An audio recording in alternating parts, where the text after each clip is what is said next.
Um milionário, dirigindo seu carro de luxo por uma estrada solitária, vê uma mulher pedindo carona sob a chuva. Ao se aproximar para ajudá-la, o impacto o paralisa. A mulher é sua ex-esposa, visivelmente grávida e com um olhar desesperado, como se carregasse consigo não apenas uma vida, mas também um passado nunca resolvido. Olá, espectador. Obrigado por estar aqui. Deixe um like e nos conte nos comentários o que achou da história e de qual cidade está nos assistindo agora. Vamos continuar com a história.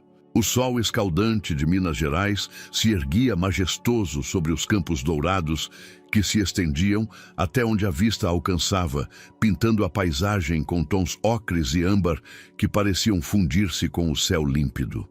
A rodovia BR-040, que serpenteia de Belo Horizonte rumo ao Rio de Janeiro, estendia-se como uma fita negra dividindo a vastidão do interior mineiro, onde oliveiras centenárias alinhavam-se em fileiras perfeitas e fazendas brancas salpicavam o horizonte como pérolas dispersas. Heitor Almeida, com seus 45 anos, dirigia seu Range Rover por essa artéria vital do Brasil com a mesma precisão meticulosa que aplicava a todos os aspectos de sua vida.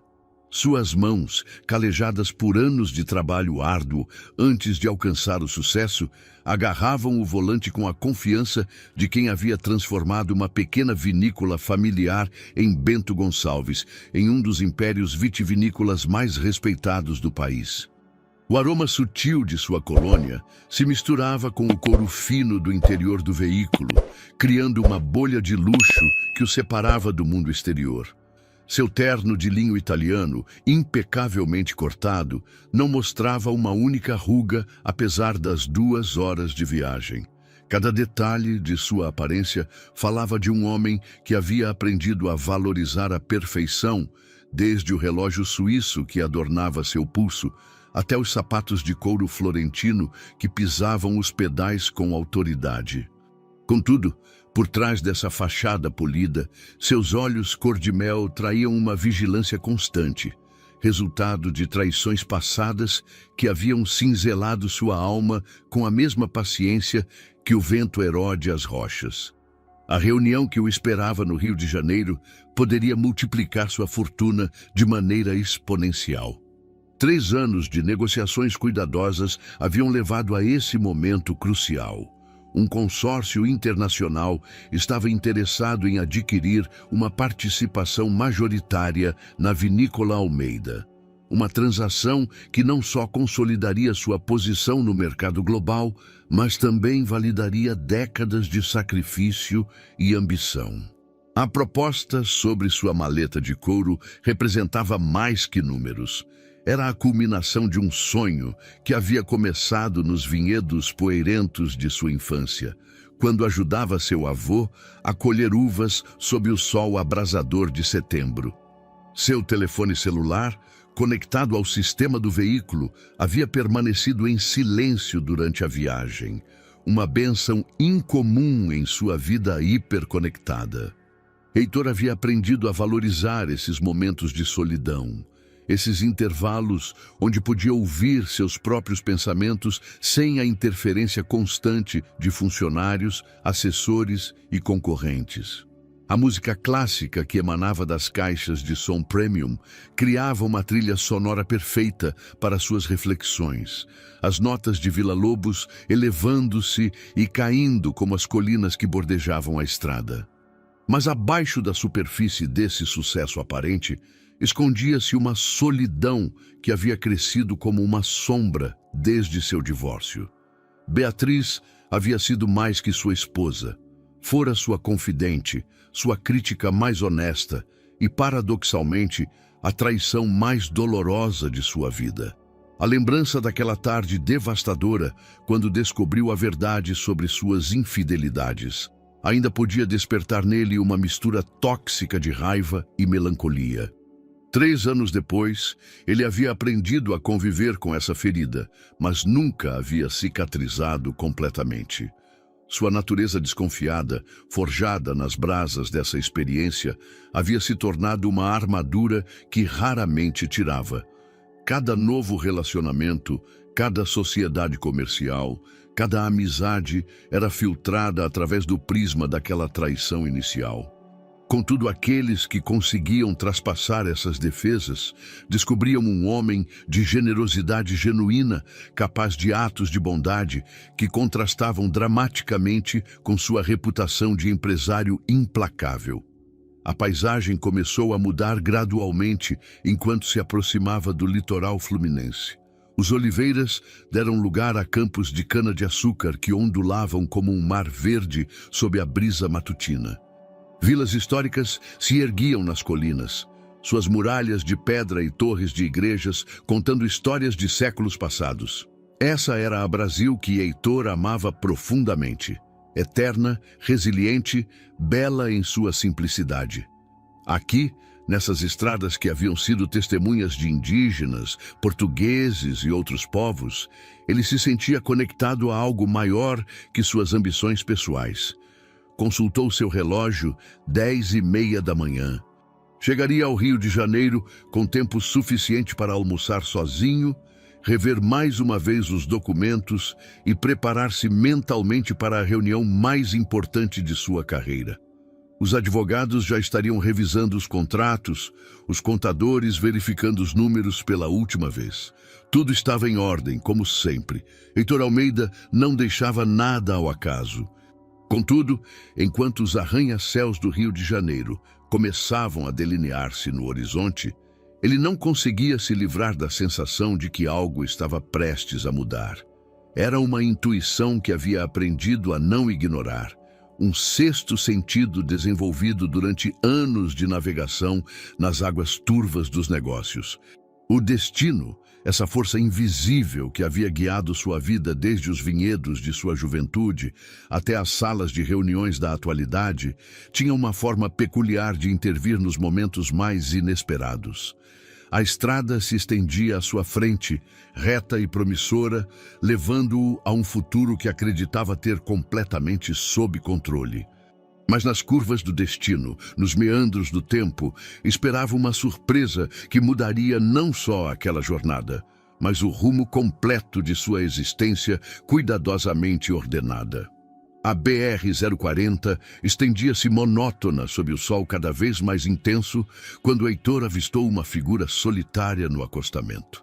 À primeira vista, parecia uma miragem criada pelas ondas de calor que se elevavam do asfalto quente, mas à medida que seu Range Rover se aproximava, a silhueta se definia com maior clareza. Era uma mulher, com o braço estendido no gesto universal de quem busca transporte, e algo em sua postura irradiava uma elegância que contrastava com a vulnerabilidade de sua situação. Heitor reduziu a velocidade instintivamente, seus anos de desconfiança entrando em conflito com um impulso mais primitivo de ajudar. Durante os últimos 3 anos, havia desenvolvido uma política estrita: não se envolver nos problemas de estranhos, não oferecer ajuda não solicitada, não baixar a guarda diante de desconhecidos. Essas regras haviam sido seu escudo contra um mundo que havia aprendido a ver como potencialmente traiçoeiro. Contudo, enquanto se aproximava, algo na postura da mulher o intrigou. Não havia desespero em seu gesto, mas uma dignidade serena que falava de alguém acostumado a resolver seus próprios problemas. Suas roupas, embora simples, mostravam um gosto refinado. Um vestido azul marinho que se ajustava suavemente a uma silhueta que parecia familiar, sandálias de couro de qualidade e uma bolsa que, embora não ostentosa, revelava bom gosto. Heitor pisou no freio com mais força do que o necessário, surpreso por sua própria decisão de parar. O veículo parou a alguns metros da mulher, levantando uma pequena nuvem de poeira que dançava no ar quente. Por um momento, ambos ficaram imóveis. Ele dentro de sua bolha de ar-condicionado e couro, ela sob o sol implacável da região mineira.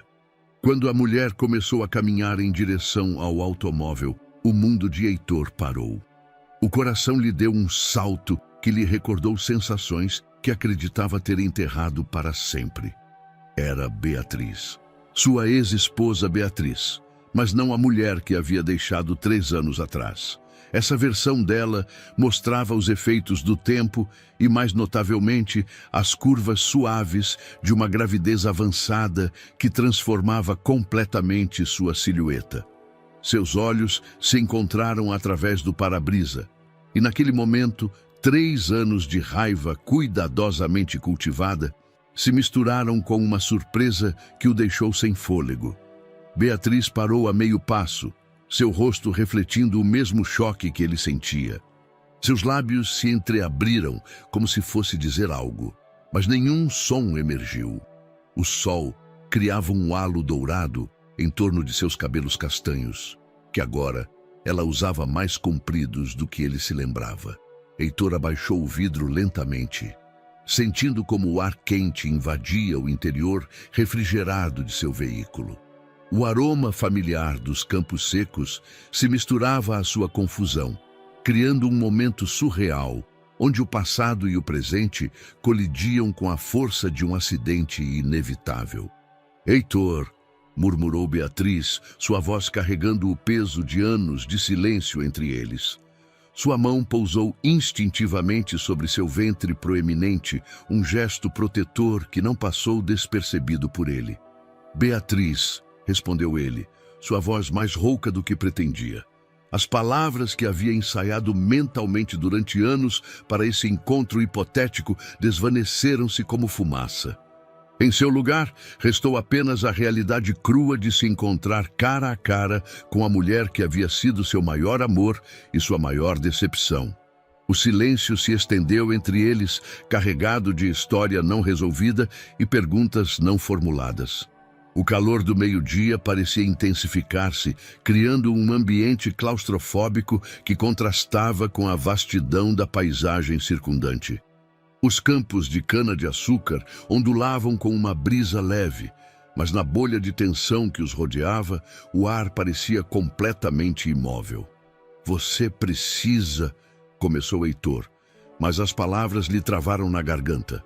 A pergunta óbvia pairava no ar entre eles, mas formulá-la significaria admitir que a vida de Beatriz havia tomado um rumo que ele não conhecia, que havia segredos e experiências dos quais ele não fazia parte. Beatriz assentiu lentamente, sem desviar o olhar de seus olhos.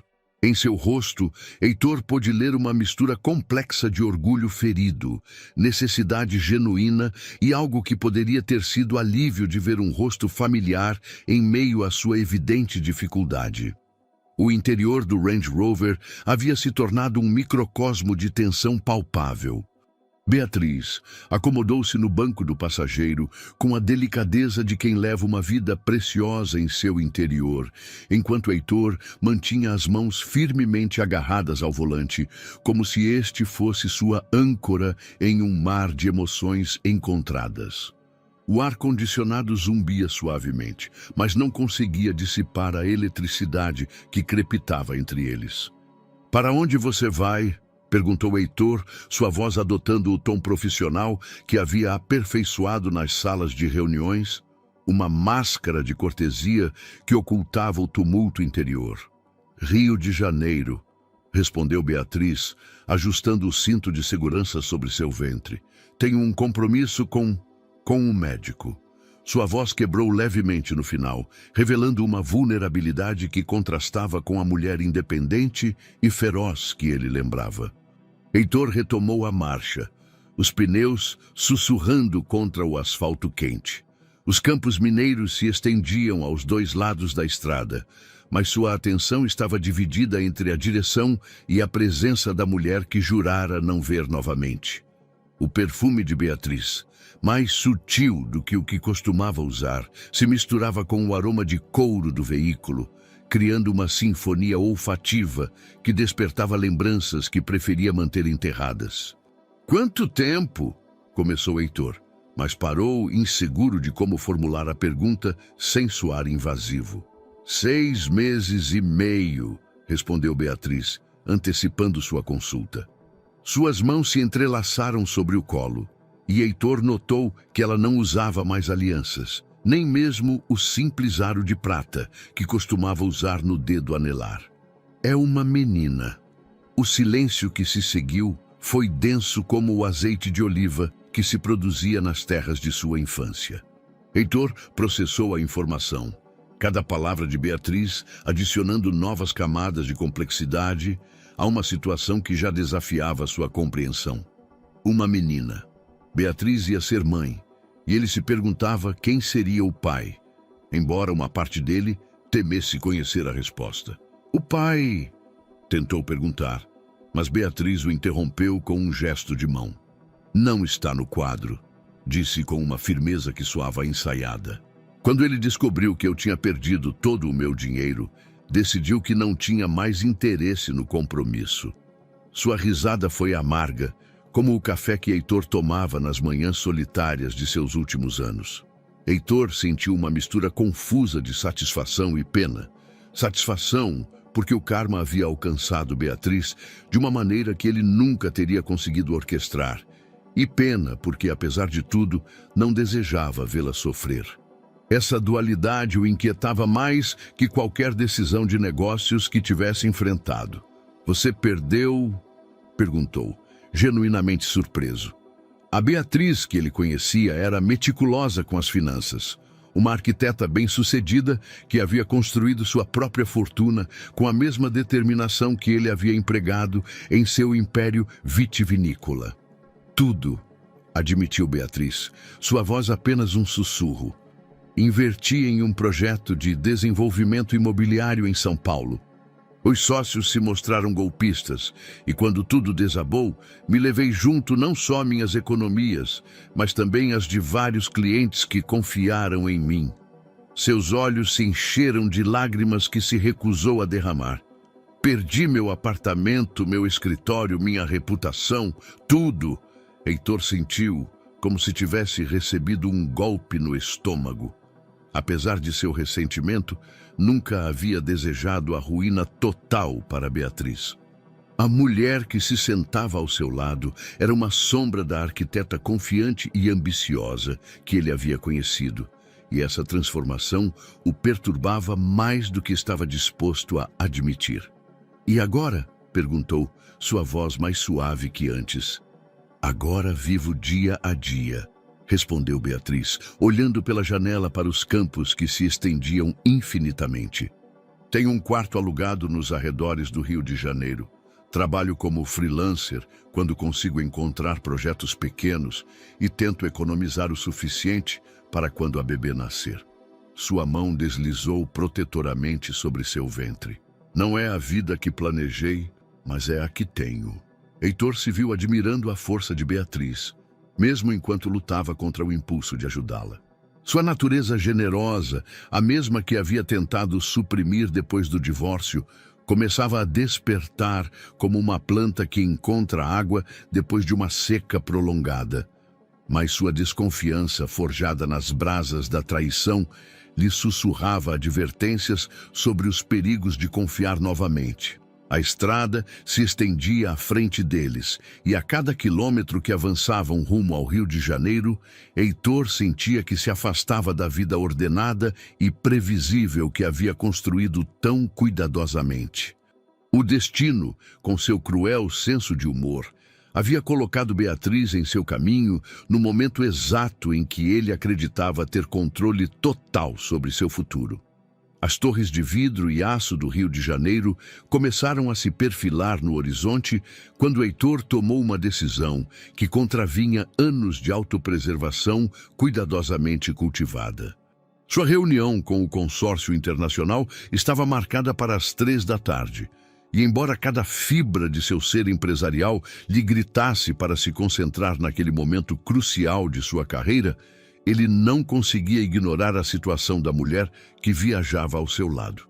"Onde é sua consulta médica?" perguntou, mantendo seu tom neutro enquanto navegava pelo tráfego cada vez mais denso da periferia carioca.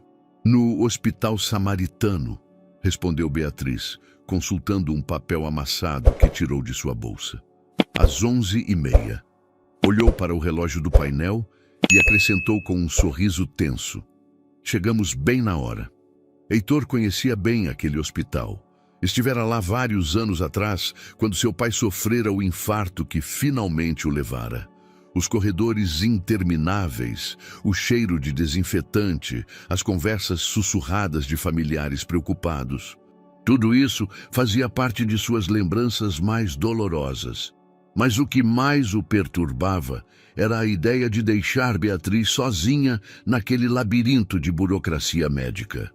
"Você tem alguém para te acompanhar?" perguntou, embora já intuísse a resposta pela solidão que emanava dela como um perfume melancólico. Beatriz negou com a cabeça, olhando suas mãos entrelaçadas sobre o colo.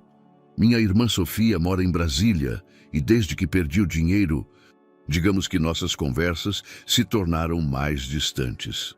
Sua voz carregava uma amargura que Heitor reconhecia. Ele mesmo havia experimentado como os relacionamentos mudam quando a fortuna se inverte. O Range Rover parou em um sinal e Heitor aproveitou para observar o perfil de Beatriz. Os anos haviam sido gentis com ela em alguns aspectos. Seus cabelos ainda eram espessos e brilhantes, e sua pele mantinha aquela luminosidade que sempre o havia cativado. Mas havia novas linhas ao redor de seus olhos, sulcos que falavam de preocupações e noites sem dormir, batalhas travadas em silêncio contra a adversidade. "Eu te acompanho", disse Heitor, surpreendendo-se com a firmeza de sua declaração. Beatriz se voltou para ele, seus olhos escuros brilhando com uma mistura de surpresa e gratidão que tentou disfarçar. "Não precisa, Heitor. Sei que você tem seus próprios assuntos para resolver." "Não quero..." começou, mas ele a interrompeu. "Minha reunião é às 3. Tenho tempo." A verdade era mais complexa do que estava disposto a admitir. Sim, ele tinha tempo, mas também tinha uma necessidade quase visceral de certificar-se de que Beatriz e seu bebê estavam bem. Era como se a década de casamento que haviam compartilhado tivesse criado um elo que transcendia o ressentimento e a traição. Um elo que se reativava em momentos de vulnerabilidade como aquele. Chegaram ao hospital em um silêncio carregado de significados não expressos. Heitor encontrou um lugar de estacionamento perto da entrada principal e, enquanto desligava o motor, percebeu que seu coração batia com uma intensidade que não havia experimentado desde os primeiros dias de seu namoro com Beatriz, quando cada encontro era uma aventura repleta de possibilidades. "Heitor", disse Beatriz suavemente, sua mão roçando levemente seu braço. "Obrigada. Sei que isso é complicado." "É", admitiu ele, permitindo-se um momento de honestidade. "Mas você está grávida e sozinha. Há coisas que transcendem a história pessoal." Caminharam em direção à entrada do hospital. Beatriz com passos cuidadosos e Heitor ajustando seu ritmo ao dela. O saguão estava cheio de gente, famílias ansiosas esperando notícias, médicos com jalecos brancos caminhando com propósito e o murmúrio constante de conversas em voz baixa que caracteriza esses lugares onde a vida e a morte se encontram diariamente. Enquanto esperavam na fila de informações, Heitor não pôde deixar de notar como Beatriz se apoiava levemente nele, como se sua presença lhe proporcionasse a força de que precisava para enfrentar aquela consulta médica. Era um gesto tão natural que parecia que os anos de separação haviam evaporado, deixando apenas a familiaridade de duas pessoas que outrora se conheceram intimamente. "Como você se sente?", perguntou Heitor, apontando discretamente para seu ventre. "Cansada", admitiu Beatriz. "E às vezes assustada, não tanto pelo parto, mas por tudo o que vem depois. Criar uma filha sozinha, sem recursos estáveis, sem uma rede de apoio." Sua voz foi diminuindo, como se verbalizar seus medos os tornasse mais reais. Heitor sentiu um nó na garganta. Por um momento, Imaginou Beatriz enfrentando sozinha as noites de insônia, com um bebê que chora, lutando com contas que não consegue pagar, tomando decisões difíceis, sem ninguém com quem consultar. A imagem o perturbava mais do que havia antecipado. As coisas podem mudar, murmurou, sem se comprometer a nada específico, mas plantando uma semente de esperança no ar entre eles. Quando finalmente chegou a vez de Beatriz, Heitor se surpreendeu a si mesmo, oferecendo seu braço para que ela se apoiasse enquanto se dirigiam para o elevador. Naquele momento, no meio do caos controlado do hospital, com o futuro de ambos suspenso em um delicado equilíbrio, Heitor Almeida tomou uma decisão que mudaria o curso de suas vidas para sempre. A sala de espera de ginecologia cheirava a desinfetante e ansiedade contida. Heitor se viu sentado em uma cadeira de plástico azul, cercado por casais que se sussurravam palavras de encorajamento e mulheres que folheavam revistas com a distração nervosa de quem espera notícias importantes. Nunca estivera em um lugar assim. Durante seu casamento com Beatriz, haviam falado em ter filhos um dia, mas aquele um dia nunca chegara, sempre adiado por ambições profissionais e, finalmente, frustrado pela separação. Beatriz havia entrado no consultório 20 minutos atrás, e Heitor se descobriu olhando obsessivamente seu relógio, calculando mentalmente quanto tempo lhe restaria para chegar à sua reunião. Mas cada vez que tentava se concentrar nos documentos que carregava em sua maleta, sua mente voltava inevitavelmente para a mulher que estava do outro lado daquela porta branca. Senhor Almeida, uma enfermeira de meia-idade, com os cabelos grisalhos presos em um coque impecável, aproximou-se com um sorriso profissional. A senhora Carvalho pergunta se você pode acompanhá-la. Heitor se levantou, surpreso com o convite. Beatriz havia mantido seu sobrenome de solteira depois do divórcio, e ouvi-lo naquele contexto lhe parecia estranhamente formal. Seguiu a enfermeira por um corredor estreito decorado com cartazes informativos sobre a gravidez, cada imagem uma janela para um mundo de experiências que ele nunca havia compartilhado.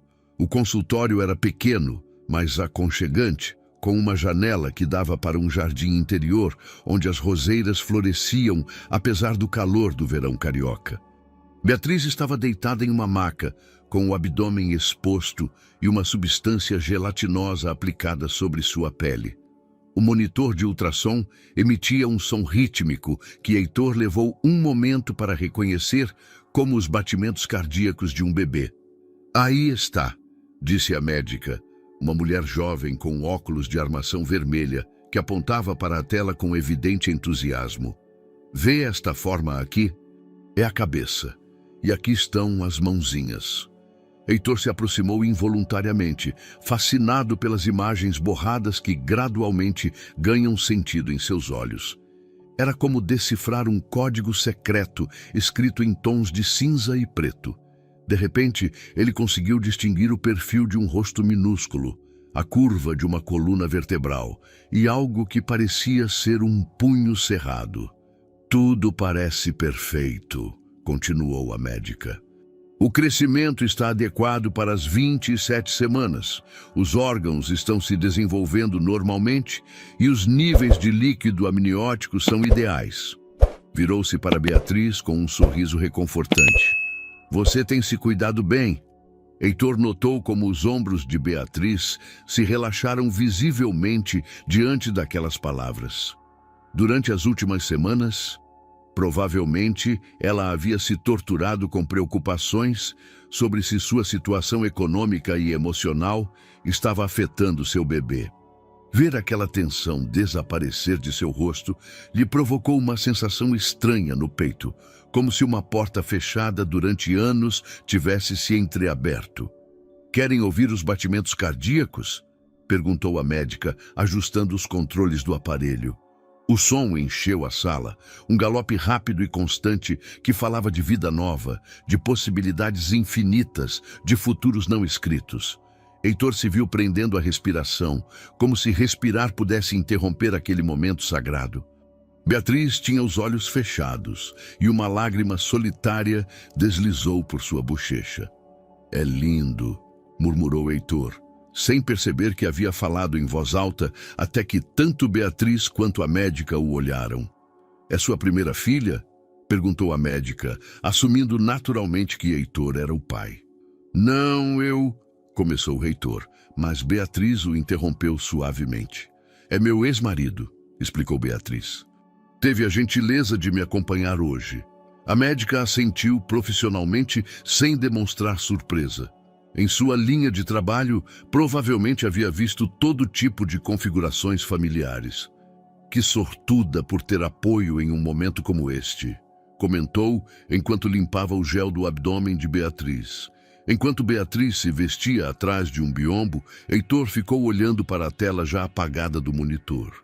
Naqueles poucos minutos, havia sido testemunha de algo que o havia comovido de uma maneira que não esperava. Não era apenas a experiência de ver um bebê ainda não nascido. Era a vulnerabilidade de Beatriz.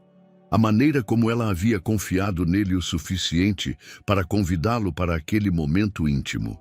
"Obrigada", disse Beatriz quando saíram do consultório. "Você não precisava ficar para isso." "Queria fazer isso", respondeu Heitor, e se surpreendeu ao perceber que era completamente verdade. Caminharam em direção ao elevador em silêncio, cada um perdido em seus pensamentos. Heitor sabia que tinha que ir embora, já se queria chegar a tempo à sua reunião, mas uma parte dele se recusava a deixar Beatriz sozinha. Ele a vira vulnerável na estrada, forte no hospital, e agora, com o eco dos batimentos cardíacos de sua filha ainda ressoando em seus ouvidos, se sentia conectado a ela de uma maneira que desafiava a lógica de seu ressentimento. "Você precisa que eu te leve a algum lugar?", perguntou quando as portas do elevador se abriram. Beatriz o olhou com uma expressão que misturava gratidão e algo que poderia ter sido nostalgia. "Para a estação ferroviária. Tenho que pegar um trem de volta." Heitor consultou seu relógio. Se a levasse à estação e depois se dirigisse diretamente à sua reunião, chegaria com apenas 5 minutos de margem. Era um risco que normalmente não teria considerado, mas nada naquele dia estava seguindo seus padrões habituais. "Vamos", disse, decidindo que algumas coisas eram mais importantes que a pontualidade perfeita. O trajeto até a estação ferroviária transcorreu em um silêncio denso, carregado de palavras não pronunciadas. Heitor manobrava o Range Rover pelo tráfego carioca com a precisão automática de quem havia dirigido aquelas ruas durante anos, mas sua mente estava completamente em outro lugar. A imagem da ultrassonografia continuava se projetando atrás de suas pálpebras cada vez que piscava. Aquela pequena silhueta em movimento, os batimentos acelerados do coração, a expressão de paz absoluta no rosto de Beatriz enquanto ouvia sua filha. "Heitor", disse Beatriz finalmente, quebrando o feitiço de seus pensamentos. "Sei que isso tem sido estranho para você, para nós dois. Mas quero que saiba que não espero nada. Não estou procurando..." Parou, lutando para encontrar as palavras adequadas.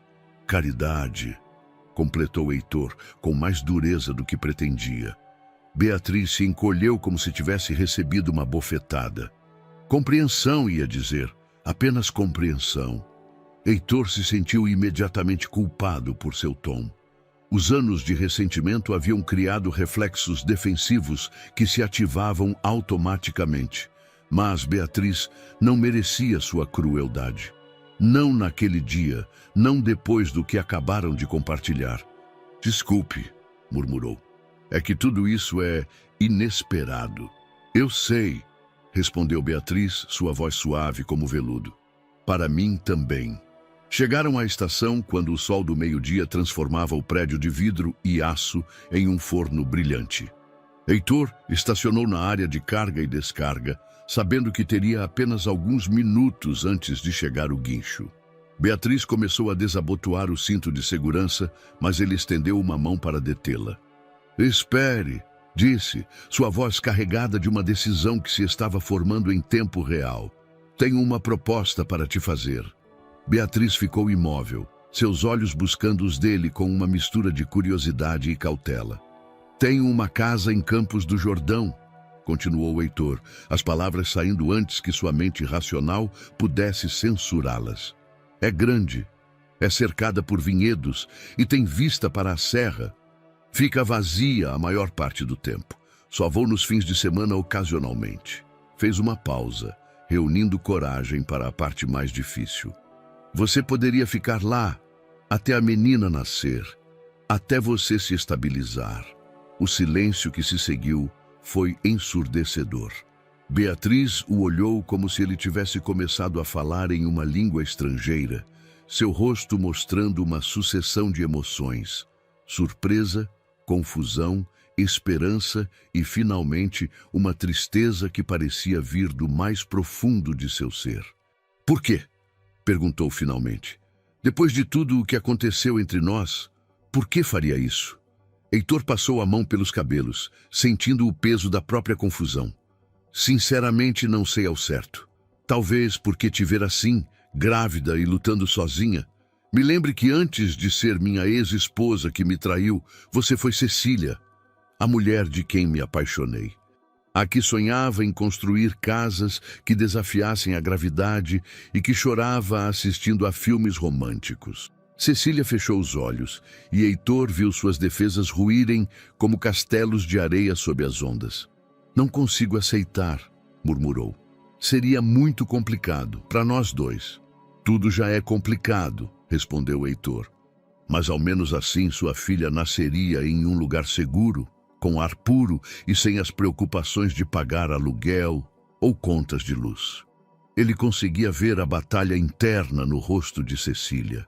Seu orgulho lutando contra a necessidade prática. Seu desejo de independência confrontando a realidade de sua situação. Heitor sabia que estava brincando com fogo, que convidar Cecília de volta para sua vida poderia reabrir feridas que mal haviam começado a cicatrizar. Mas algo mais poderoso que a prudência o impulsionava a essa decisão. Pense nisso, acrescentou suavemente. Você não precisa responder agora, mas a oferta permanece. Cecília abriu a porta do carro e saiu lentamente, a mão apoiada no teto para manter o equilíbrio. Pela janela aberta, seus olhos se encontraram mais uma vez. Ligo para você, prometeu, antes de se dirigir à entrada da estação, com passos que pareciam mais leves do que quando entrara no carro. Heitor chegou ao edifício corporativo da Avenida Paulista com apenas 3 minutos de atraso, seus sapatos de couro ecoando no mármore polido do saguão, enquanto caminhava rumo aos elevadores.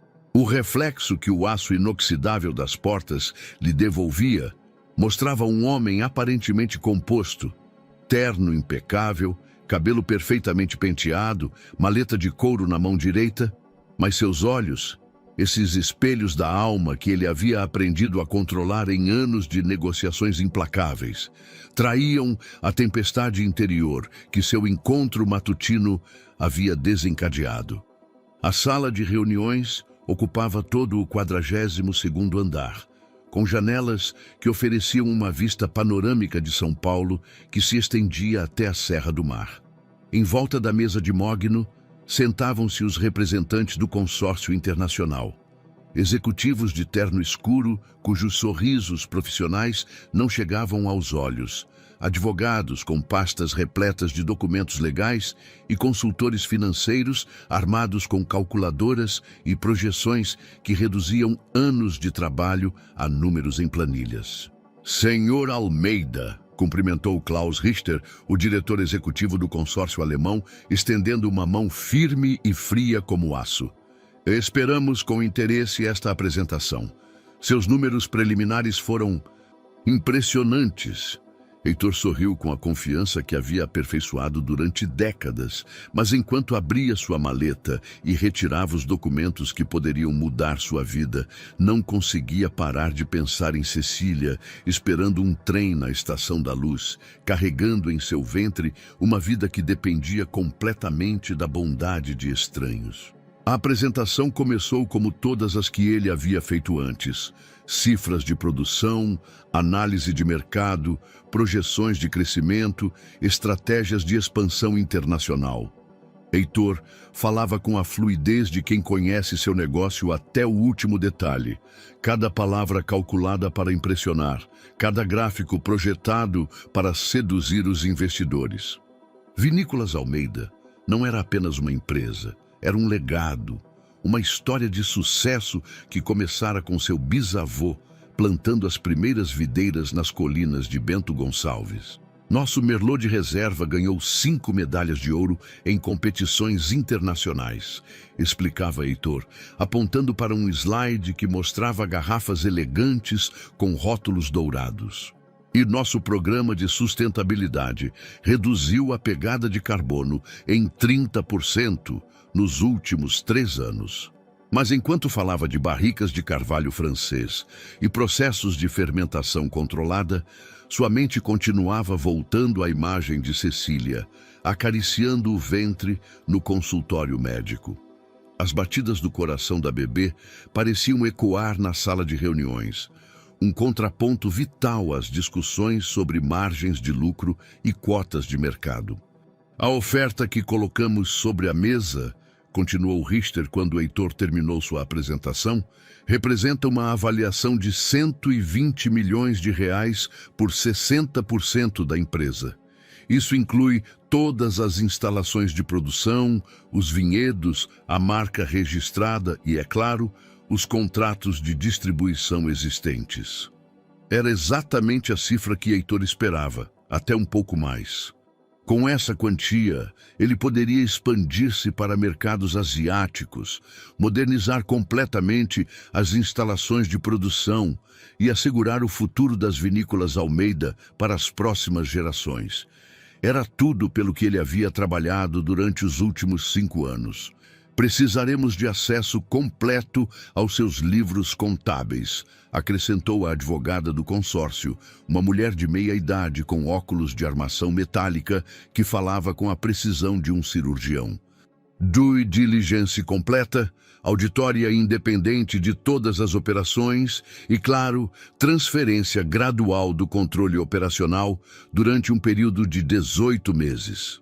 Heitor concordou mecanicamente, mas algo em seu interior resistia.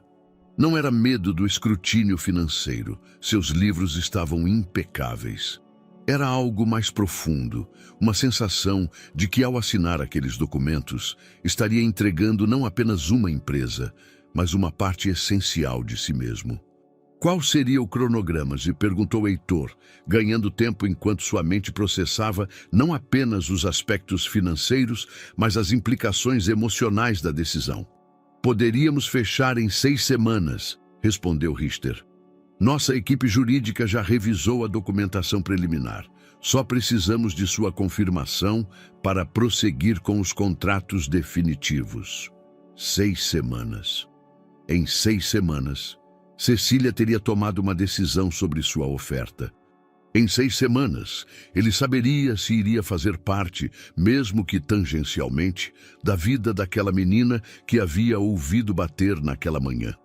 A coincidência temporal não lhe escapou, como se o universo estivesse orquestrando uma sinfonia complexa, onde cada nota dependia das decisões que ele tomaria nos próximos dias.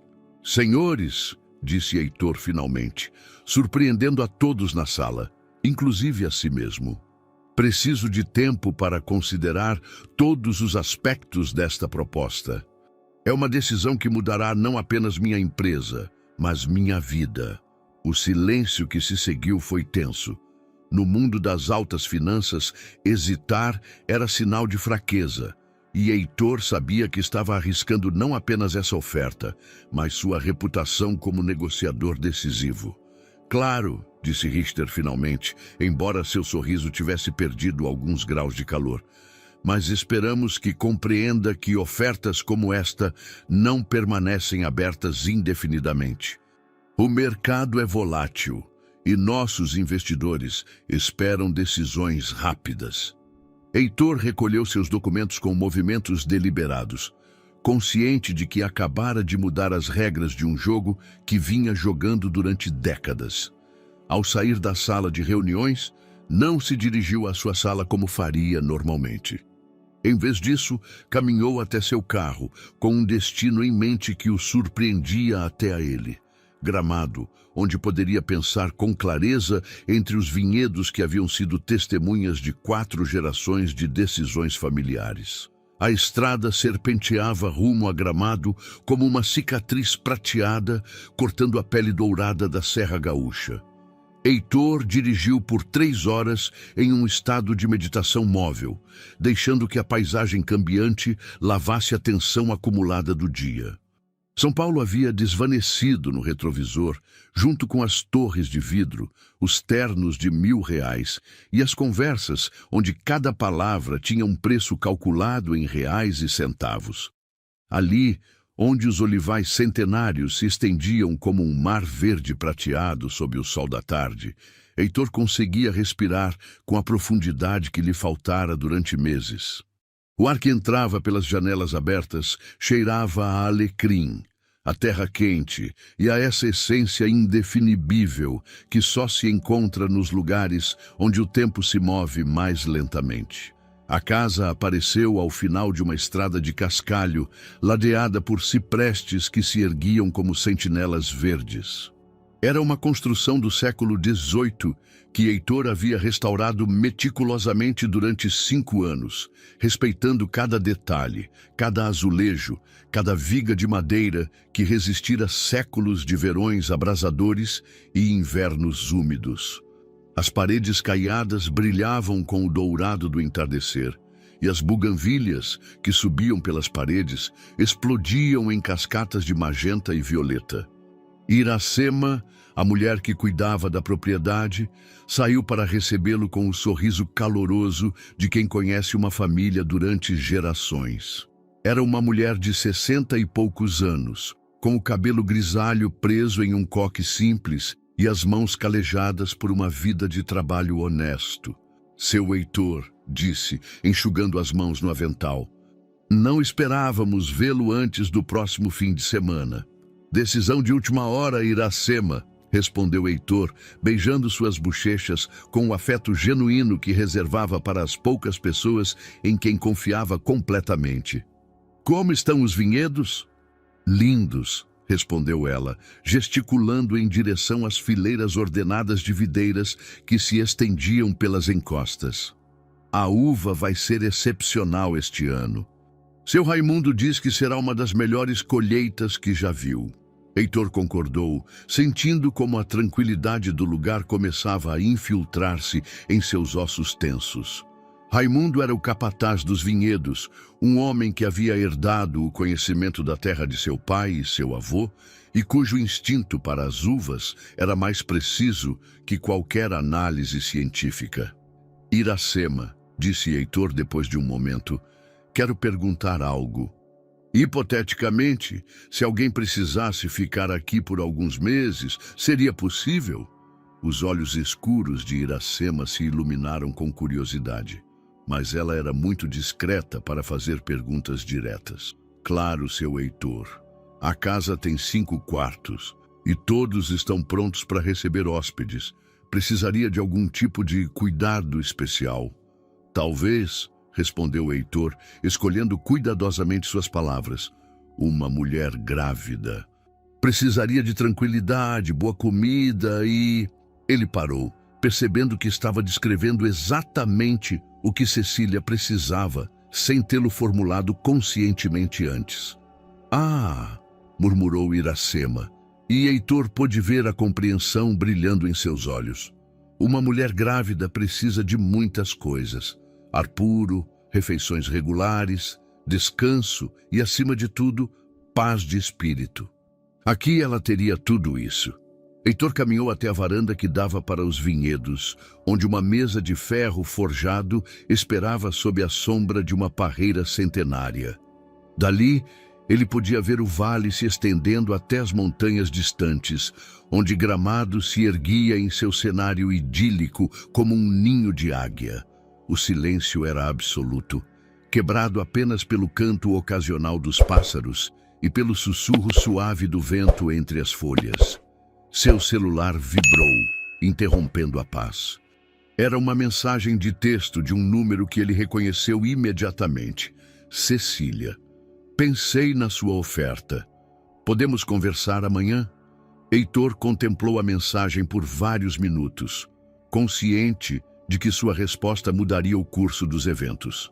A seus pés, os vinhedos se estendiam em fileiras perfeitas, cada planta cuidadosamente podada e nutrida para produzir o melhor fruto possível. Era uma metáfora que não lhe escapou. Às vezes, para que algo belo cresça, é preciso criar as condições adequadas e ter paciência. Ele escreveu sua resposta. Claro. Onde e quando? A resposta chegou quase imediatamente. Você poderia vir a São Paulo? Tenho algo importante para te contar. Heitor franziu a testa. O tom da mensagem sugeria algo mais sério do que uma simples decisão sobre sua oferta de hospedagem. Mas antes que pudesse especular demais, Iracema apareceu com uma bandeja que levava uma taça de vinho tinto e um prato de queijo colonial com pão caseiro. Para ir abrindo o apetite, disse com um sorriso maternal. O jantar estará pronto em 1 hora. Heitor provou o vinho, sentindo como o sabor complexo se desdobrava em seu paladar. Era de sua própria produção. Um Cabernet Sauvignon da safra anterior, que havia envelhecido em barricas de carvalho americano. Cada gole continha a essência daquela terra. O sol do Rio Grande do Sul, a chuva de inverno, o cuidado de gerações de viticultores. Enquanto o sol se punha atrás das montanhas, pintando o céu com tons de laranja e rosa, Heitor tomou uma decisão. Seja lá o que Cecília tivesse para lhe contar, ele ouviria. E se ela decidisse aceitar sua oferta, aquele lugar poderia se transformar no refúgio que ela e sua filha precisavam. A tranquilidade de Gramado o envolveu como um cobertor. E pela primeira vez em anos, Heitor Almeida permitiu-se acreditar que talvez, apenas talvez, houvesse decisões mais importantes que os lucros trimestrais e as cotas de mercado. Talvez houvesse decisões que tinham a ver com o coração, com a segunda chance e com a possibilidade de que 2 pessoas feridas pudessem encontrar a cura em um lugar onde o tempo se media em colheitas e não em reuniões de conselho administrativo.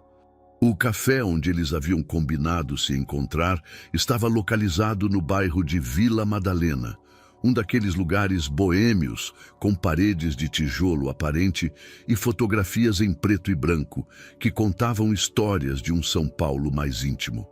Heitor chegou cedo, como era seu costume, e escolheu uma mesa perto da janela, de onde podia observar a rua de paralelepípedos, onde jovens artistas se misturavam a executivos que buscavam um respiro de seus escritórios corporativos. Cecília apareceu pontualmente às 11 horas, mas Heitor notou imediatamente que algo havia mudado desde o dia anterior. Seus movimentos eram mais hesitantes, como se cada passo lhe causasse incômodo, e havia uma palidez em seu rosto que não estava presente durante seu encontro no hospital. — Você está bem?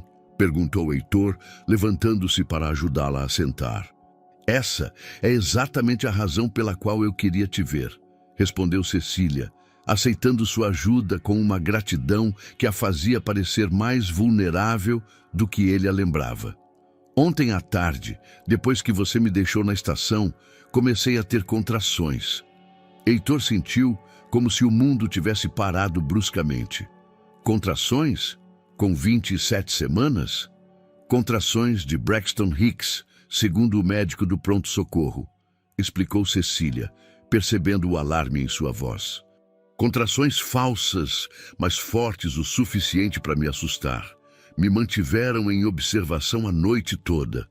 Heitor inclinou-se para a frente, estudando seu rosto com a intensidade de alguém que busca sinais de perigo. E o que disseram? Está tudo bem com a bebê? Fisicamente, sim, respondeu Cecília, mas a forma como pronunciou a palavra fisicamente sugeria que havia outros aspectos que não estavam tão bem. Mas o médico foi muito claro: preciso de repouso, redução do estresse e um ambiente estável. Minha situação atual não cumpre nenhum desses requisitos. Heitor compreendeu imediatamente as implicações. O quarto alugado na periferia de São Paulo, a insegurança econômica, a pressão constante de encontrar trabalho enquanto cuidava da gravidez, tudo isso era exatamente o contrário do que Cecília precisava. Sua oferta de ontem, continuou Cecília, pensei nela a noite toda. E por mais que meu orgulho resista, creio que preciso aceitá-la, pelo bem da minha filha. Heitor sentiu uma mistura complexa de alívio e apreensão. Alívio porque Cecília e sua bebê estariam seguras. Apreensão porque não tinha certeza de estar preparado emocionalmente para tê-la por perto durante meses. Mas tem mais algo, acrescentou Cecília, e seu tom se tornou mais sério. Algo que você precisa saber antes de tomar uma decisão final. Heitor esperou, sentindo-se se preparar para outra revelação que mudaria as regras do jogo. O pai da bebê, começou Cecília, suas mãos tremendo levemente enquanto ela as entrelaçava sobre a mesa. Chama-se André Vilas Boas. O nome lhe diz alguma coisa?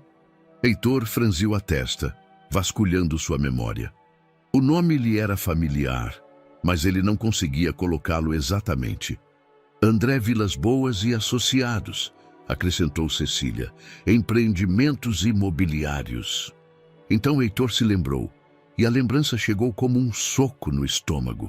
André Vilas Boas havia sido um dos principais investidores no projeto que arruinou Cecília.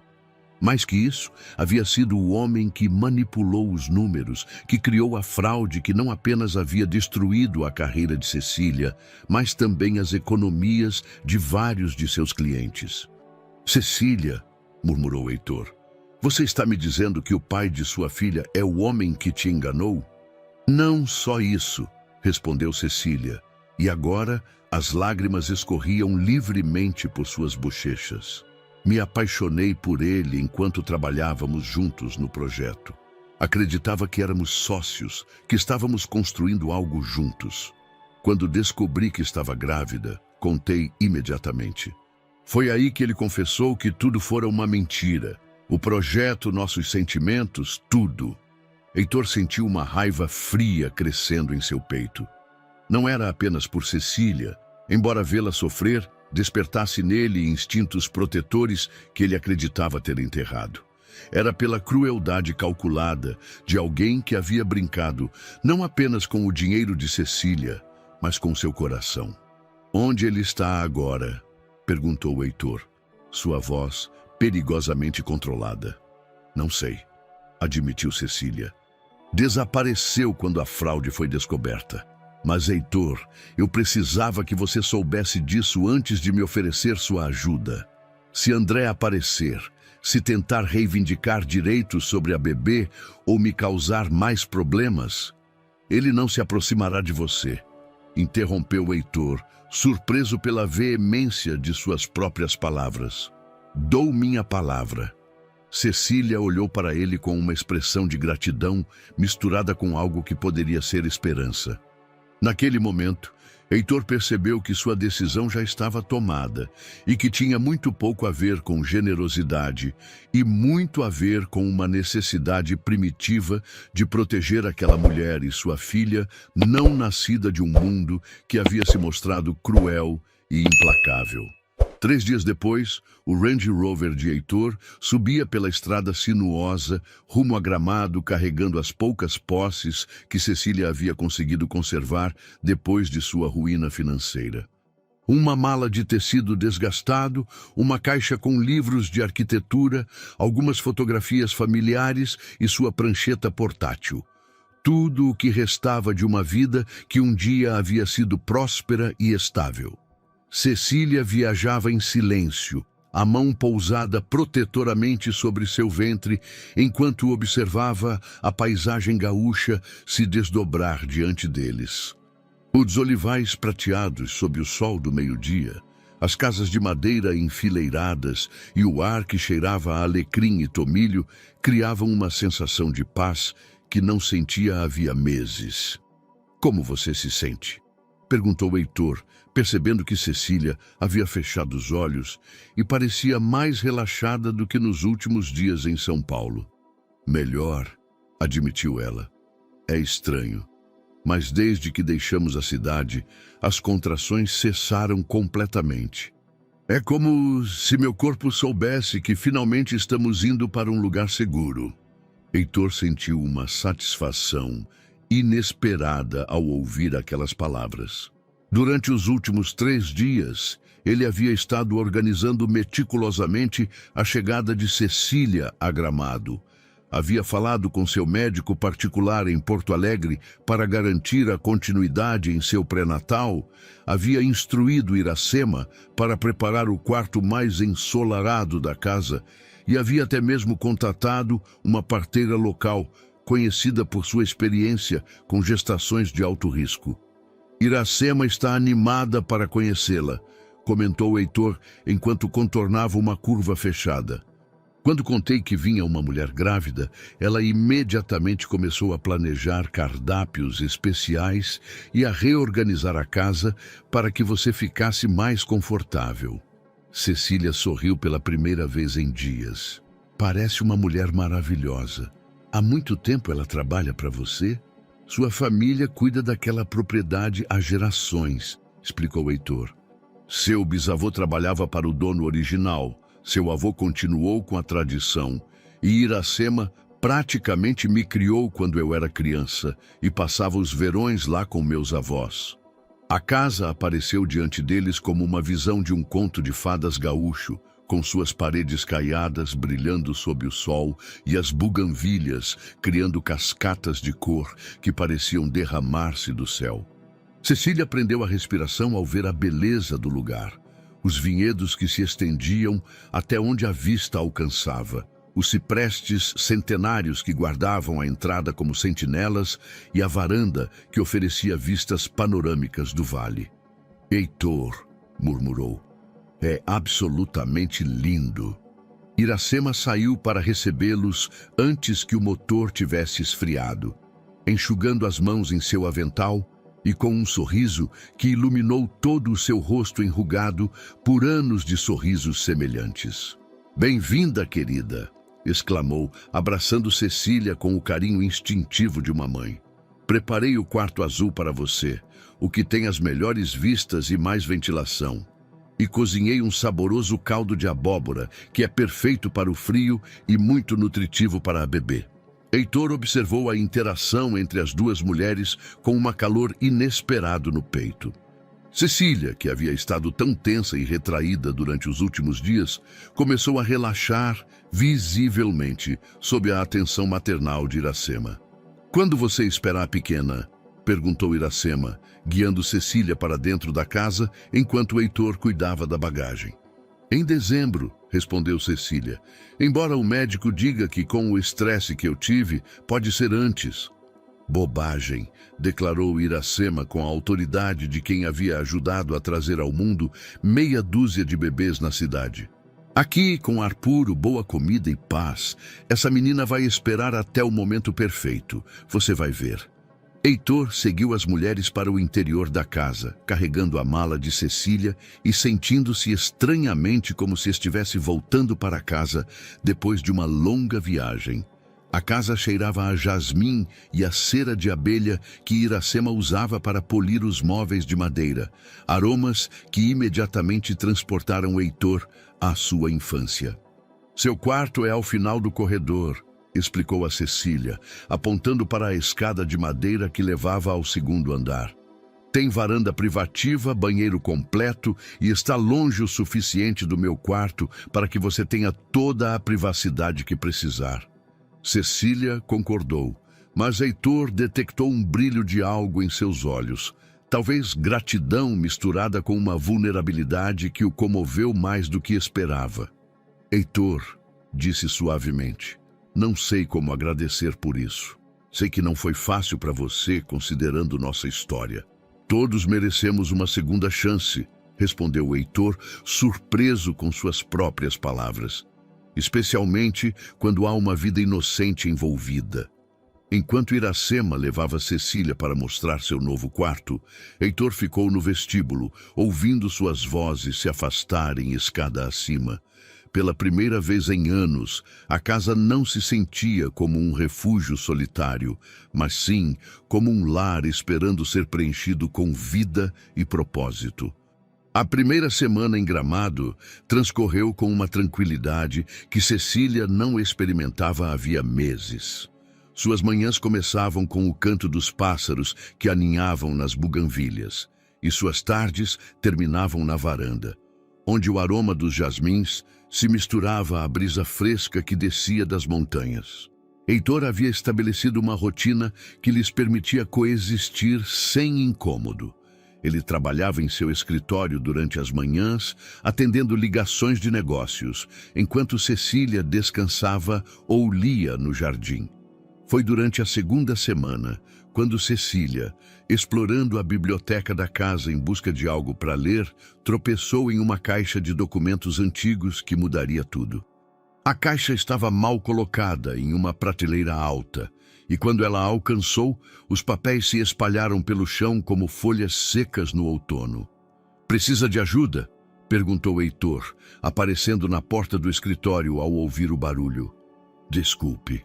Desculpou-se Cecília, abaixando-se desajeitadamente para recolher os documentos.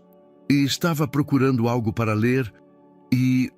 Heitor parou bruscamente quando viu os papéis espalhados. Eram documentos que ele não via havia anos, escrituras de propriedade, testamentos familiares e mapas antigos da região. Seu rosto se contraiu visivelmente. "Esses são documentos familiares muito antigos", disse, com uma voz que soou mais controlada do que o normal. "Deixe-me ajudá-la." Mas Cecília já havia pegado um documento em particular que a fizera ficar pálida. Era uma escritura de propriedade datada de 1924, e o nome que aparecia como proprietário original a fez sentar-se pesadamente na poltrona de couro mais próxima. "Heitor", murmurou, sua voz apenas um sussurro. "Este documento diz que estas terras pertenciam à família Silva." O silêncio que se seguiu foi denso como o óleo de oliva. Heitor ficou imóvel, segurando os documentos restantes em suas mãos como se tivessem ganhado vida própria. "Cecília", começou, mas ela o interrompeu. "Silva é meu sobrenome de solteira", continuou, lendo o documento com incredulidade crescente. "Segundo isso, meu bisavô, Joaquim Silva, era o proprietário original destas terras. Ele as perdeu em 1936, durante a Revolução Constitucionalista." Heitor passou uma mão pelos cabelos, um gesto que Cecília havia aprendido a reconhecer como sinal de que ele estava profundamente perturbado. "Eu sei", admitiu finalmente. "Você sabia?" A voz de Cecília subiu uma oitava. "Todo esse tempo você sabia e não me disse nada? Soube quem você era desde o primeiro dia em que nos conhecemos", confessou Heitor, deixando-se cair na poltrona em frente a ela. "Seu sobrenome, sua história familiar, meu avô me contou sobre o Silva quando eu era criança. Sobre como eles perderam essas terras durante a guerra, sobre como minha família as comprou anos depois por uma fração de seu valor real." Cecília levou as mãos ao ventre, sentindo como se o chão tivesse desaparecido sob seus pés. "Nosso casamento, tudo foi parte de algum plano?" "Não", respondeu Heitor com veemência. "Cecília, juro que quando me apaixonei por você, não tinha nenhum plano. Foi só depois, quando começamos a falar em nos casar, que meu avô me revelou a conexão. Mas para então, já era tarde demais. Já te amava demais para que isso importasse." "Mas importava." replicou Cecília, as lágrimas escorrendo por suas bochechas. Não percebe? Significa que toda a minha ruína, toda a minha luta, foi em terras que por direito deveriam ser minhas. Significa que estive vivendo da caridade de alguém que te ama, completou Heitor suavemente. Que sempre te amou, mesmo quando o orgulho me impedia de admitir. Cecília olhou para ele como se fosse um estranho. Como posso acreditar em alguma coisa do que você diz agora? Como sei que isso não é outra manipulação, outra forma de controlar a situação? Heitor se levantou e aproximou-se de uma escrivaninha antiga, da qual extraiu uma pasta grossa. Porque tenho trabalhado nisso durante os últimos 3 anos, disse, entregando-lhe a pasta. Desde o divórcio. Investiguei a história dessas terras, contratei advogados especializados em restituições, genealogistas para traçar a linha familiar. Tudo está aqui. Cecília abriu a pasta com mãos trêmulas. Dentro havia mapas genealógicos, documentos legais e cartas de advogados especializados em casos de restituição histórica. A quantidade de trabalho representada era avassaladora. Por quê? Perguntou, sua voz quebrada pela emoção.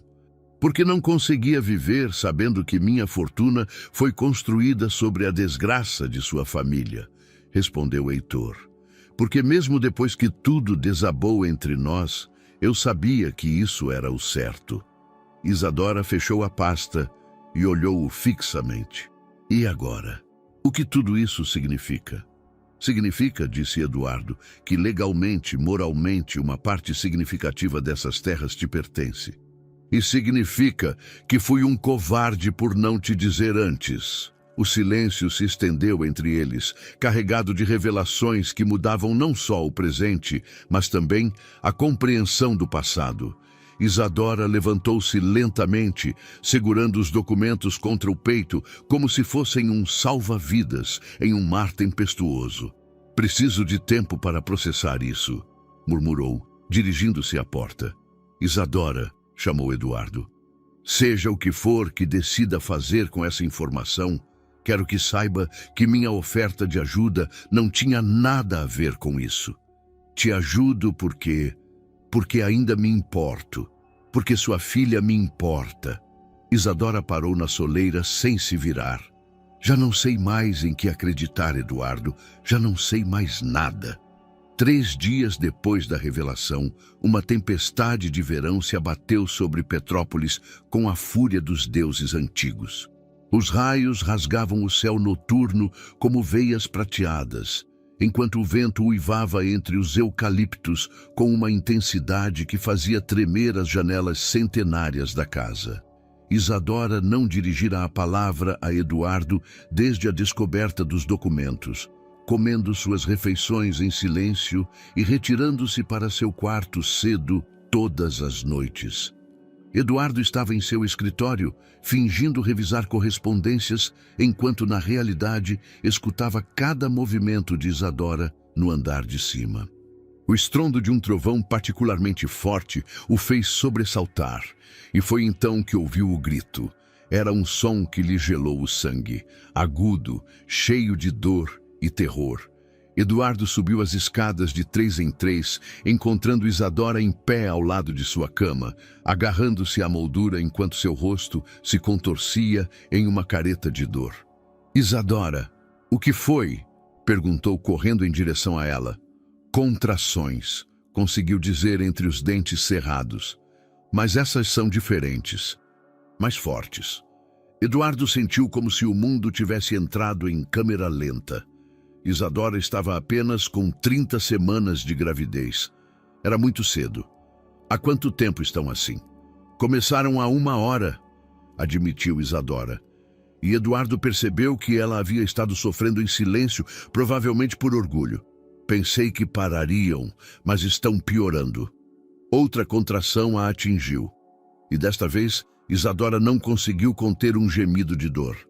Eduardo a ajudou a sentar-se na cama, sua mente correndo pelas opções disponíveis.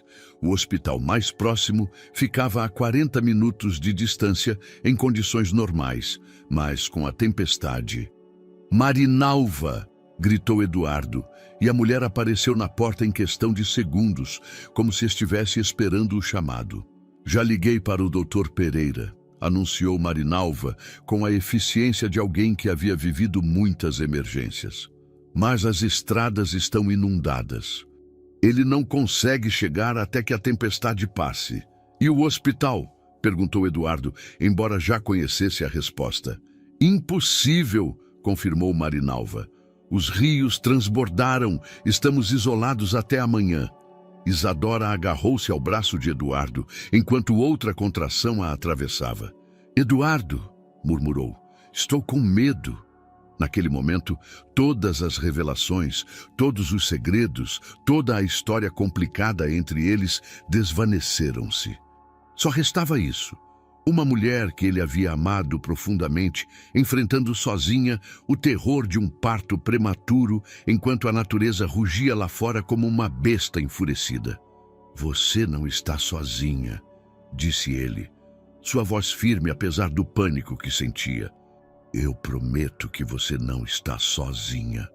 Marinalva começou a dar ordens com a autoridade de uma general.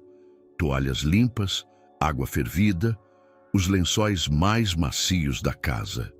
Eduardo surpreendeu-se, seguindo suas instruções sem questioná-las, enquanto Isadora agarrava-se à sua mão com uma força que ele não sabia que ela possuía. Já ajudei em 6 partos, anunciou Marinalva, arregaçando as mangas enquanto examinava Isadora com mãos espertas. A bebê está vindo, mas não imediatamente. Temos tempo para nos prepararmos. Tempo para quê? Perguntou Eduardo, sentindo seu mundo familiar desmoronando. Para que o senhor aprenda a ser parteiro, respondeu Marinalva, com um sorriso que não chegou a seus olhos preocupados. As horas seguintes passaram em uma névoa de atividade frenética e espera tensa.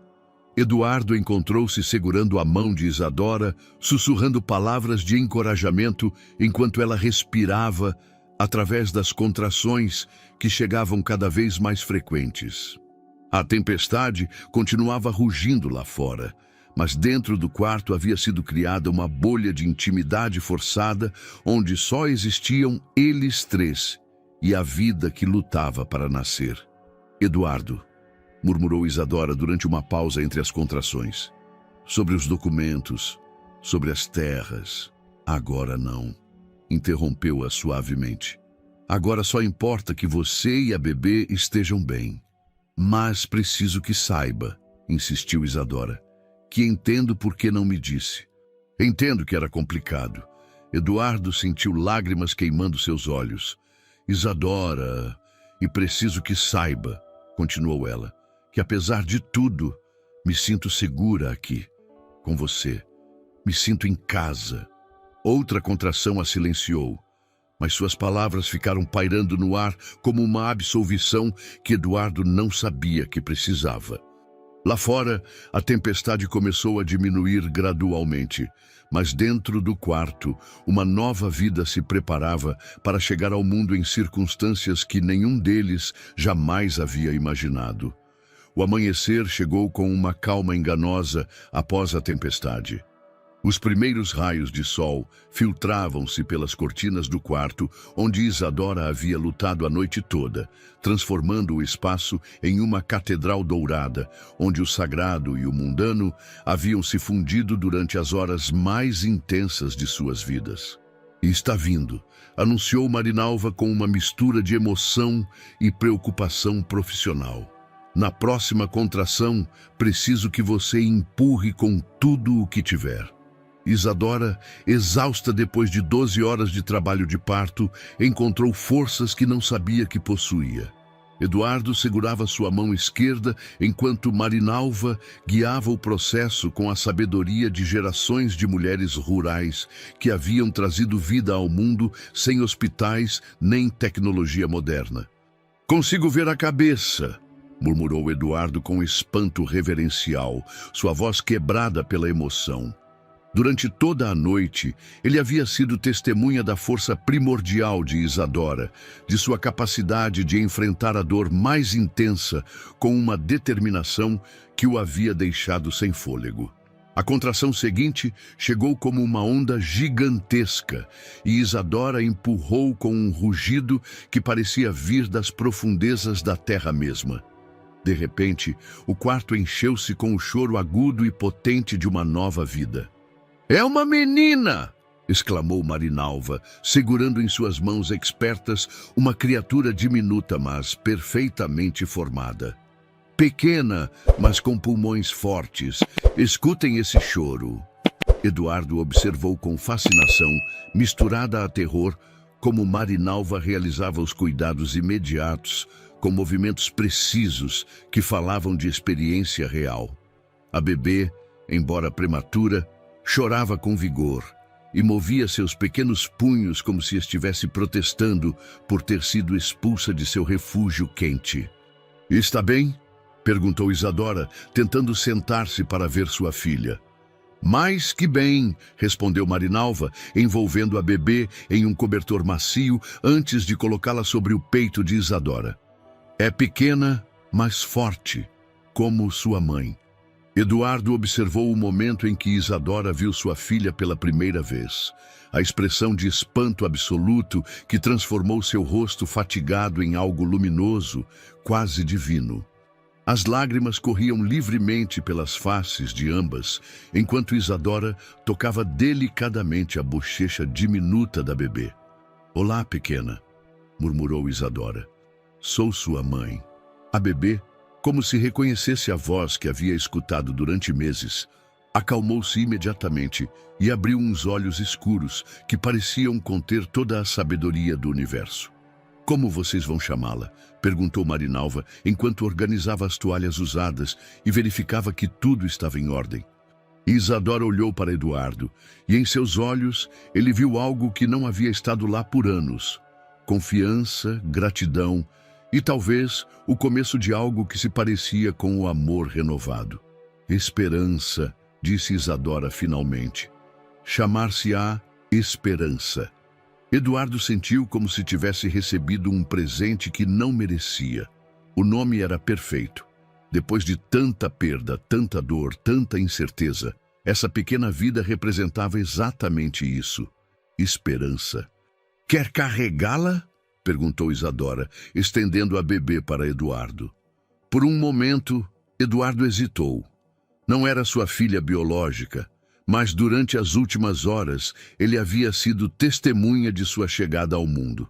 Havia segurado a mão de sua mãe, havia participado do milagre mais fundamental da existência. "Tem certeza?" perguntou. "Tenho certeza", respondeu Isadora com um sorriso que iluminou todo o quarto. Eduardo tomou Esperança em seus braços, com a delicadeza de quem manuseia algo infinitamente precioso. A bebê era tão pequena que cabia perfeitamente em seus braços, mas sua presença enchia completamente o espaço, irradiando uma energia vital que transformava tudo ao seu redor. "Olá, Esperança", murmurou Eduardo, sua voz rouca pela emoção. "Bem-vinda ao mundo." Enquanto segurava a bebê, Eduardo sentiu algo fundamental mudar dentro dele. Não era só o instinto protetor para com uma criatura vulnerável. Era o reconhecimento de que sua vida havia encontrado um propósito que transcendia os negócios, o dinheiro e até mesmo sua própria dor. Em seus braços, ele tinha o futuro, frágil, incerto, mas cheio de possibilidades infinitas. "Eduardo", disse Isadora suavemente, "obrigada por tudo, por estar aqui, por não ir embora, por..." Sua voz quebrou, mas Eduardo entendeu. "Obrigado a você", respondeu, "por me permitir fazer parte disso." Lá fora, Petrópolis despertava após a tempestade. Mas dentro daquele quarto, 3 pessoas haviam sido transformadas para sempre pela chegada de uma nova vida que conectava o passado doloroso a um futuro cheio de esperança. 6 meses após o nascimento de Esperança, a casa em Petrópolis havia sido transformada de um refúgio solitário em um verdadeiro lar. Os corredores que outrora sentiam falta do som de passos familiares, agora ressoavam com a risada de uma bebê que crescia a cada dia mais forte. E os quartos que haviam permanecido fechados por anos haviam se aberto para receber a luz do sol brasileiro. Eduardo estava na varanda, observando Isadora trabalhar em sua mesa de desenho sob a sombra da mangueira, enquanto Esperança dormia placidamente em seu berço portátil. Os últimos meses haviam trazido mudanças que nenhum deles havia antecipado. Isadora havia começado a trabalhar no projeto de uma nova vinícola para as terras. Um projeto que combinava seu talento arquitetônico com seu recém-descoberto direito sobre a propriedade. Os documentos legais haviam sido finalmente resolvidos após meses de negociações complexas. Eduardo havia insistido que Isadora recebesse 50% da propriedade que legalmente lhe correspondia. Mas ela havia proposto algo diferente. Uma sociedade que honrasse tanto o trabalho das gerações de Eduardo quanto os direitos históricos de sua família. "Como vai o projeto?" perguntou Eduardo, aproximando-se da mesa onde Isadora traçava linhas precisas sobre papel vegetal. "Acho que finalmente encontrei a solução", respondeu Isadora, apontando para os desenhos. "Uma vinícola que respeite a arquitetura tradicional brasileira, mas incorpore tecnologia moderna. Algo que honre o passado enquanto abraça o futuro." Eduardo estudou os desenhos, maravilhando-se como Isadora havia conseguido capturar em linhas e sombreados exatamente o que ele havia sentido, mas nunca havia sabido expressar. A estrutura proposta integrava-se perfeitamente à paisagem, como se tivesse crescido naturalmente da própria terra. "É perfeita", murmurou, e não se referia apenas aos desenhos. Esperança escolheu aquele momento para acordar, esticando seus bracinhos e emitindo sons suaves que eles haviam aprendido a reconhecer como sua maneira de pedir atenção. Eduardo aproximou-se automaticamente do berço, um gesto que havia se tornado tão natural quanto respirar. "Como está minha pequena arquiteta?", murmurou, erguendo Esperança com a destreza de alguém que havia aprendido a ser pai em circunstâncias extraordinárias. "Eduardo", disse Isadora, deixando seu lápis e olhando-o com uma expressão que havia estado se gestando durante semanas. "Tenho algo a te dizer." Havia algo em seu tom que fez Eduardo prestar atenção completa, embora continuasse embalando Esperança suavemente. "O consórcio alemão voltou a te contatar", continuou Isadora. "Marinalva me disse que ligaram várias vezes." Eduardo assentiu. "Eles aumentaram a oferta. 150 milhões agora." "É muito dinheiro", observou Isadora. "É", admitiu Eduardo. "Mas percebi que existem coisas mais valiosas que dinheiro." Isadora levantou-se e aproximou-se dele, estendendo os braços para pegar Esperança. Enquanto transferiam a bebê, suas mãos se tocaram, e Eduardo sentiu a mesma eletricidade que havia sentido no primeiro dia em que se conheceram, mas temperada agora por meses de redescoberta mútua. "Como o quê?", perguntou Isadora suavemente. "Como acordar todas as manhãs em uma casa que soa à família", respondeu Eduardo. "Como te ver desenhar enquanto nossa filha dorme sob o sol brasileiro. Como saber que estou construindo algo que durará mais que lucros trimestrais." Isadora sorriu, e naquele sorriso, Eduardo viu a confirmação do que ambos haviam estado sentindo, mas não haviam se atrevido a verbalizar. "Nossa filha?", repetiu Isadora, destacando a palavra-chave. "Se me permitires chamá-la assim", respondeu Eduardo. "Se me permitires fazer parte de sua vida, da sua vida." "Eduardo Azevedo", disse Isadora, sua voz cheia de uma ternura que havia estado ausente por anos. "Você está me pedindo uma segunda chance?" "Estou te pedindo uma primeira chance", corrigiu Eduardo. "Para fazer as coisas direito desta vez. Para construir algo juntos, a partir da honestidade completa." Isadora olhou para os vinhedos que se estendiam até o horizonte, onde as uvas amadureciam sob o sol que havia cuidado daquelas terras por séculos. Depois olhou para a esperança, que havia encontrado seu polegar e o chupetava com a concentração absoluta da infância. Acho, disse finalmente, que esperança precisa crescer em um lugar onde saiba que é amada, onde entenda que as famílias podem se formar de maneiras inesperadas, mas que quando o fazem com amor verdadeiro, podem ser mais fortes que qualquer tempestade. Eduardo sentiu como se o sol tivesse emergido de trás de nuvens que ele não sabia que existiam. Isso é um sim? É um sim para tentar, respondeu Isadora. Para construir algo novo sobre os alicerces do passado, mas sem sermos prisioneiros dele. Enquanto o pôr do sol pintava o céu brasileiro com tons de ouro e carmesim, Eduardo envolveu com seus braços Isadora e Esperança, sentindo que finalmente havia encontrado o que havia estado procurando a vida toda sem saber. Não só o sucesso, mas a plenitude. Não só a fortuna, mas a família. Não só o poder, mas o propósito. Nos vinhedos, as uvas continuavam amadurecendo, prometendo uma colheita que seria lembrada por anos. E na Casa Branca, entre os eucaliptos, 3 vidas se entrelaçavam para criar algo novo e belo. Uma família forjada não pelo sangue ou pela lei, mas pela escolha consciente de amar, perdoar e começar de novo. Espero que você tenha gostado da história de hoje. Inscreva-se no canal para não perder mais histórias como esta. Dê um like e comente abaixo o que você achou da história. Nos vemos no próximo vídeo.